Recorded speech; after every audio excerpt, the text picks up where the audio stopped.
नाखून में फंगस लगना एक कॉमन प्रॉब्लम है और नाखून में जब फंगस लग जाती है तो हम उस बीमारी को कहते हैं ओनिकोमाइकोसिस। तो आज मैं आपको ये बताऊंगा कि नाखून की जो फंगस होती है वो किस तरह की होती है, उसके क्या कारण हैं, उसका क्या इलाज है और उससे हम कैसे बचें। मैं हूं डॉक्टर शुक्ला, एक डर्मेटोलॉजिस्ट। देखिए, नाखून में फंगस कई तरह की लग सकती है। फंगस कई तरह की होती है, तो उसमें से जो ज़्यादातर फंगस नाखून में लगती है उसको हम बोलते हैं डर्मेटोफाइट्स। तो जो डर्मेटोफाइट्स वाली फंगस होती है तो उसके कारण जो नाखून की बीमारी बन जाती है उसको हम बोलते हैं टीनिया अंगियम। ये बीमारी किसी में पैर के नाखून में भी हो सकती है या हाथ के नाखूनों में भी हो सकती है, पर ज़्यादातर ये पैर के नाखूनों में होती है।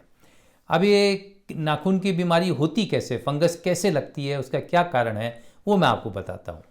देखिए, नाखून के अंदर फंगस दो तरह से पहुँच सकती है। या तो आपके नाखून के पास जो स्किन है वहाँ पे ऑलरेडी फंगस लगी हुई है तो वो फंगस नाखून में जा सकती है, या फिर डायरेक्टली नाखून के अंदर फंगस लग सकती है। डायरेक्टली कैसे लग सकती है कि या तो आपके हाथ बहुत गीले रहते हों या पैर गीले रहते हों, तो जब भी गीले ज़्यादा रहते हैं तो वहाँ पे मॉइस्चर के कारण से फंगस वहाँ पे ग्रो कर जाती है। अगर कहीं से फंगस आप कॉन्ट्रैक्ट करते हैं, कहीं से फंगस आपको लग जाती है। तो जैसे कि आप अगर पब्लिक प्लेसेस में जाते हैं, जिम में जाते हैं या स्विमिंग पूल में जाते हैं, वहाँ चेंजिंग रूम में जाते हैं और फर्श पे नंगे पैर चलते हैं, तो वहाँ पे अगर ऑलरेडी कोई फंगस आई हुई हो तो वो फंगस डायरेक्टली आपके नाखून में लग सकती है। इस तरह से आपको इन्फेक्शन हो सकता है। या फिर आपके अगर कोई चोट लगती है तो चोट के साथ भी कोई फंगस आपके अंदर जा सकती है, उससे भी हो सकती है। फंगस का एक और कारण भी हो सकता है, और यूँ कह सकते हैं कि कुछ लोगों को ज़्यादा लग सकती है, जिनको रिस्क ज़्यादा है वो है या तो ओल्ड एज में लग सकती है, या फिर जिनको डायबिटीज़ होती है उनको भी फंगस लगने के चांसेस ज़्यादा होते हैं नाखून की फंगस के।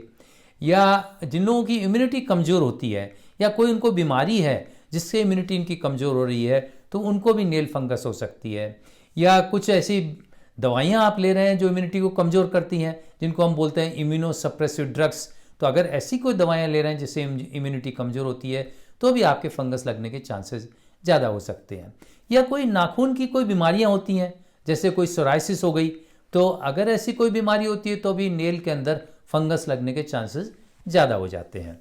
अब देखते हैं कि इसके लक्षण क्या है, आपको कैसे पता चलेगा कि ये नाखून में फंगस लगी हुई है। हालांकि डायग्नोसिस तो आपके डॉक्टर ही कर पाएंगे, लेकिन जस्ट आपकी जानकारी के लिए बता रहा हूँ कि अगर नेल फंगस होगी तो कैसी लगेगी आपको। तो नेल फंगस होने पे पहले तो एक तो कलर चेंजेस हो जाते हैं। नाखून जो है पीले रंग का हो सकता है, काला हो सकता है, या वाइट हो सकता है, या ग्रीन भी हो सकता है। दूसरा क्या है कि नाखून मोटा हो जाएगा। नाखून मोटे हो जाएंगे और इसमें हार्ड हो जाएंगे, ब्रिटल हो जाएंगे, और इसके बाद फिर क्या हो, इनमें क्रैक्स आ जाते हैं, चिप निकलने लगती हैं और नाखून टूट भी सकता है, अपने बेड से अलग हो सकता है, जिसको हम बोलते हैं कि ओनिकोलाइसिस। एक और लक्षण इसके अंदर होता है कि नाखून की जो आगे की टिप होती है, जो आगे वाला हिस्सा होता है, उसके जस्ट नीचे स्किन पे स्किन मोटी हो जाती है, खुरदरी हो जाती है, जिसको ऐसा लगता है जैसे कोई यहाँ पे नाखून के अंदर मैल भर गया हो। तो इसको हम बोलते हैं सब एंगुअल हाइपरकेरेटोसिस। ये एक्चुअली मैल नहीं होता है, ये स्किन ही है जो वहाँ पे मोटी और खुरदरी हो गई होती है। तो ये तो कुछ लक्षण होते हैं नाखून के कि नाखून में अगर फंगस लग गई होती हो। अब उसकी बात करते हैं कि भाई इसका ट्रीटमेंट क्या है। देखिए, ट्रीटमेंट तो सबसे पहले ज़रूरी बात तो ये कि कंफर्म होना है कि ये बीमारी नाखून की फंगस की है और कोई बीमारी नहीं है। क्योंकि नाखून में बहुत सारी बीमारियां हो जाती हैं, लेकिन उनमें फंगस होना सबसे कॉमन है। नाखून की जितनी बीमारियां होती हैं उसमें 50% बीमारियां फंगस के कारण से होती हैं।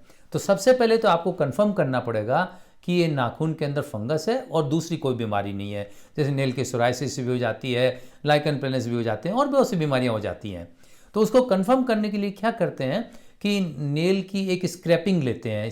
स्क्रैपिंग का मतलब खरोच लेते हैं उसको, एक जो सर्जिकल नाइफ होता है उससे थोड़ा सा इसको स्क्रैप कर लेते हैं। स्क्रैप करके उस छोटे छोटे बारीक जो टुकड़े आ जाते हैं उनको हम स्लाइड के ऊपर रखते हैं। फिर उसके ऊपर KOH होता है, पोटेशियम हाइड्रोक्साइड, उसकी एक ड्रॉप डाल देते हैं। फिर उस स्लाइड को माइक्रोस्कोप में देखते हैं। अगर फंगस होगी तो फंगस उसमें वहाँ पे दिखाई पड़ जाएगी, तो उससे कंफर्म हो जाएगा कि ये नेल फंगस है। एक दफ़े कंफर्म हो जाए फिर इसका ट्रीटमेंट चालू होता है। ट्रीटमेंट में हमें लगाने की दवाइयाँ भी लेनी पड़ेंगी और खाने की दवाइयाँ भी लेनी पड़ेंगी। लगाने वाली जो दवाइयाँ होती हैं वो नेल लेकर के रूप में आती हैं। लेकर का मतलब होता है जैसे नेल पॉलिश होती है उस टाइप एक पॉलिश टाइप चीज़ होती है लगाने की, तो नेल लेकर होता है।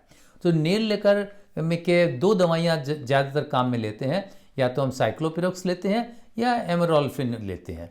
तो इन दोनों दवाइयों को नेल के ऊपर लगाते हैं। कैसे लगाते हैं? पहले तो नेल को साफ़ करना पड़ेगा।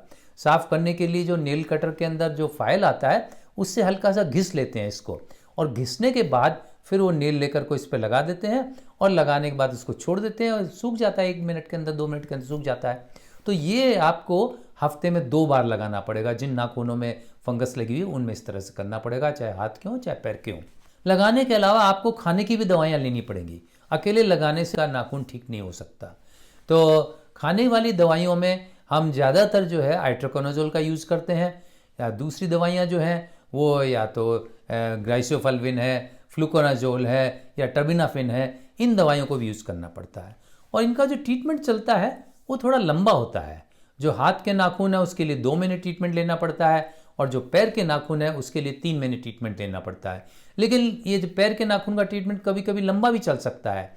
ये आपके 6 महीने तक हो सकता है, 9 महीने तक भी हो सकता है। और ट्रीटमेंट ये एंटी फंगल देने के बाद में भी आपको जरूरी नहीं कि आपको लगे कि आपको नाखून ठीक हो गया। आपको ऐसा हो सकता है, जरूरी नहीं हो, लगे नहीं कि आपको नाखून बिल्कुल क्लियर हो गया हो। नया नाखून जब आएगा तभी आपको लगेगा कि नाखून एकदम आपका ठीक हो गया है। और नए नाखून आने में टाइम लगता है। जो हाथ का नाखून है उसको आने में 4-5 महीने लग सकते हैं, और जो पैर का नाखून है उसको आने में साल भर तक लग सकता है, टोटल नया नाखून आने के अंदर। तो ये तो सब था कि ट्रीटमेंट अगर फंगस हो गई है नाखून की तो कैसे क्या ट्रीटमेंट होता है। अब जो ज़रूरी चीज़ है वो है कि आपको बचना कैसे है। इससे बचने के लिए देखिए सबसे ज़रूरी चीज़ तो ये कि आपके हाथ या पैर के नाखून जो है वो गीले नहीं रहने चाहिए, क्योंकि गीले रहेंगे तभी फंगस लगने के चांसेस होते हैं। तो इसलिए अगर कहीं पब्लिक प्लेसेस में, स्विमिंग पूल में या जिम में शावर के लिए जाते हैं तो वहाँ पे ध्यान रखें कि आपको फर्श पर नंगे पैर नहीं चलना है। आपको कुछ न कुछ चप्पल वगैरह साथ में रखनी है। दूसरा ये है कि जो लोग ज़्यादा हाथ गीले रखने का काम करते हैं, गृहिणियाँ हैं या दूसरे लोग हैं जिनमें पानी में ज़्यादा काम करना पड़ता है, वो थोड़ा ध्यान रखें कि इसको ड्राई रखें, ज़्यादा ड्राई रखने की कोशिश करें। नाखून में चोट नहीं लगनी चाहिए, इसका भी ध्यान रखें। इसलिए अगर कोई ऐसा काम करते हैं तो ग्लव्स पहनें। नाखून को ज़्यादा लंबा भी नहीं होने देना चाहिए, इसलिए इसकी ट्रिमिंग टाइम टू टाइम करते रहना चाहिए, नाखून काटते रहना चाहिए। अगर कोई आपको ऐसी बीमारी है जैसे कि नेल की सोराइसिस है या लाइकन प्लेनस है, उसका भी आपको इलाज करा लेना चाहिए, क्यों ऐसे केसेस में फिर फंगस लगने के चांसेस ज़्यादा हो जाते हैं। अगर कोई आपको दूसरी पूरी बीमारी है, पूरे सिस्टम की बीमारी है, डायबिटीज़ है या और कोई इम्यून ऐसी बीमारी है जिसमें आपकी इम्यूनिटी कम हो रही है, तो उसका आपको इलाज कराना चाहिए। तो इन सब सावधानियों अगर आपको रखेंगे तो फिर आपको नेल फंगस से आप बच सकते हैं। तो आज के लिए बस इतना ही। अगली बार फिर एक नए टॉपिक के साथ आपके साथ उपस्थित होऊंगा। तब तक के लिए आपसे इजाज़त चाहता हूँ। धन्यवाद।